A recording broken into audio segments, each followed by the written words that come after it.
And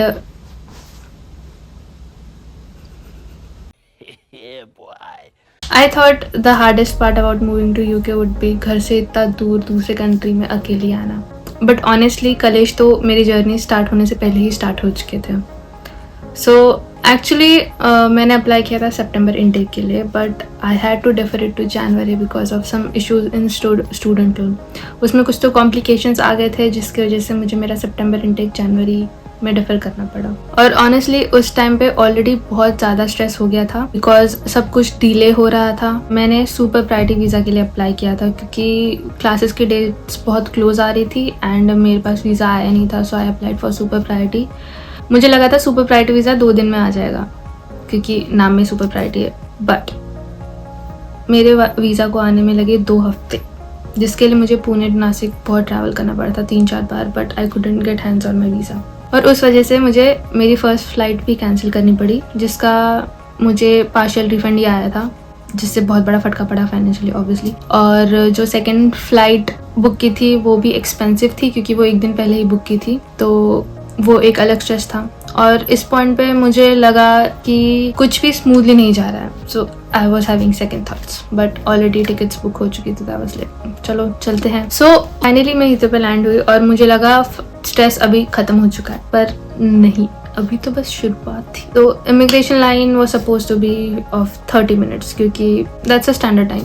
but क्योंकि मेरी flight last land हुई थी एंड मेरी फ़्लाइट्स के साथ बहुत सारी फ़्लाइट्स भी लैंड हुई, सो उस रीज़न से मेरा 30 मिनट्स का इमिग्रेशन को टाइम लगा 4 आवर्स. एंड ऑनेस्टली इस पॉइंट पे मैं मेंटली और फिजिकली बहुत ज़्यादा एग्जॉस्ट हो चुकी थी. मुझे बस सोना था, मेरे अकोमोडेशन जाके बस सोना था और कुछ नहीं. और मुझे लगा बस अब अकोमोडेशन जाके रेस्ट करूँगी, स्ट्रेसफुल दिन ख़त्म. बट उसके बाद जो हुआ ना, after everything that happened during my journey, मुझे लगा था एटलीस्ट अब अकोमोडेशन पहुंच के पीसफुली सो जाऊंगी. बट ऑब्वियसली मेरी स्टोरी स्मूथ नहीं थी. मैं बहुत ज़्यादा भूखी थी क्योंकि मैंने लास्ट मील फ्लाइट पे खाया था एंड ऑलरेडी 12 बज चुके थे. So I asked my cab driver if there is anything we can take away. So he suggested me McDonald's. And honestly McDonald's सोच के सबके दिमाग में क्या आता है, chicken burger, veg burger. And मैंने ऑर्डर किया था बिग मैक. आई थॉट मैं भी नहीं, किसी को भी लगेगा it can be a chicken burger और वेज क्योंकि इट्स अ फूड चेन, तो इट्स ऑल ओवर वर्ल्ड. तो I ordered Big Mac.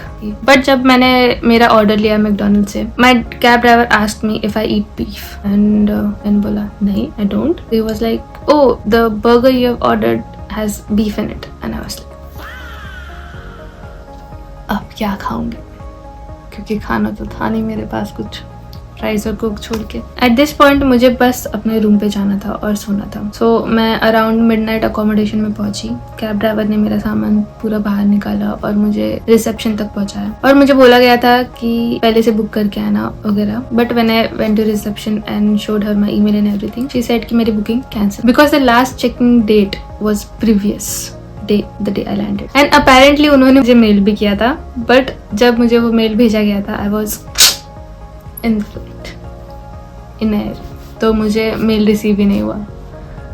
And honestly इस पॉइंट पे मेरे में एनर्जी नहीं बची थी बिल्कुल भी, नॉट इवन मेंटली और physically. I was totally exhaust. फिर ऑलमोस्ट 2 आवर्स तक सारे पास्ट ईमेल्स वगैरह चेक करके लकीली उनको मेरा कंफर्मेशन ईमेल मिला और उनको पता चला कि which room I have book. So they give me a temporary की एंड दे सेड कि 1-2 दिन के बाद they give me a confirmation कि यहाँ मैं रहूंगी या नहीं. मैं रूम में जाते ही सो गई. I literally crash. And honestly that was my first night in London. And moving abroad लगता है कि एक्साइटिंग होगा, ऑनलाइन जैसे इतना बोलते हैं, बट रियलिटी में कभी इतना स्मूथ नहीं होता. It's always messy. But I think यही एक्सपीरियंस सबको इंडिपेंडेंट बनाता है एंड स्ट्रांग बनाता है to do your things on your own even when you're alone. लोग बोलते हैं that everything happens for a reason, but in my case everything doesn't happen for a reason. Reason ही नहीं है, सिर्फ होता है, period.